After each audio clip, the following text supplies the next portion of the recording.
فرض نماز کے بعد جو اوراد وظائف ہے ان کی روایت صحابہ سے نبی نے سنت گھر میں پڑھی اور احادیث میں بعد المکتوب آئے، تو یہ اوراد کس طرح بعد المکتوب ہے؟ ابن الحمام محقق نے تو لکھا ہے کہ جیسے مسجد میں لوگ بیٹھ کے پڑھتے ہیں، اس طرح سے ثابت ہی نہیں ہے۔ فتح القدیر جلد 2 صفحہ 112 اس نے کہا لم یثبت، پھر اگر ثبوت ہے تو بہت خفیف ہے، اس لیے غیر موقت عمل سے موقت کو پیچھے نہ کیا جائے۔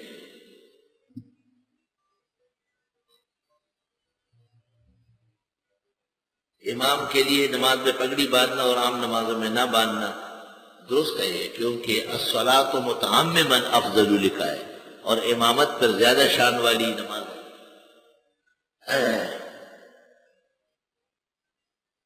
ہاں دائمی پگڑی زیادہ بہتر ہے۔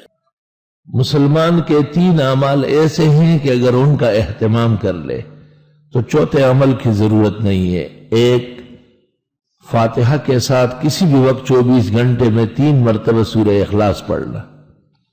دوسرا، ہر فرض نماز کے بعد سنتوں کے لیے جگہ بدلتے بدلتے یا جن نمازوں کے بعد سنن نہیں ہے فرائض کے فوراً بعد آیت الکرسی 1 دفعہ پڑھنا۔ اور تیسرا عمل سورہ یاسین کا 24 گھنٹے میں کم از کم 1 بار اس کی مکمل تلاوت کرنا۔ بہتر ہوگا کہ دن کے کسی نماز میں ہو۔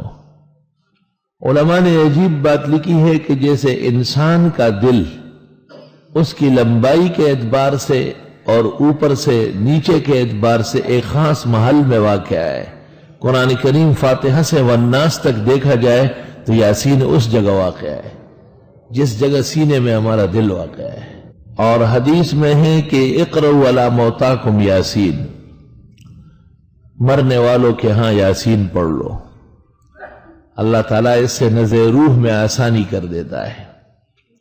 تفسیر زاہدی میں لکھا ہے کہ ملک الموت جب کسی کی روح قبض کرنے آ جاتا ہے اور وہاں سورہ یاسین پڑھی گئی ہو تو واپس جا کے بارگاہ الہی میں عرض کرتا ہے کہ میں اس کی روح کیسے قبض کر لوں، وہ سورہ یاسین پڑھ چکا ہے۔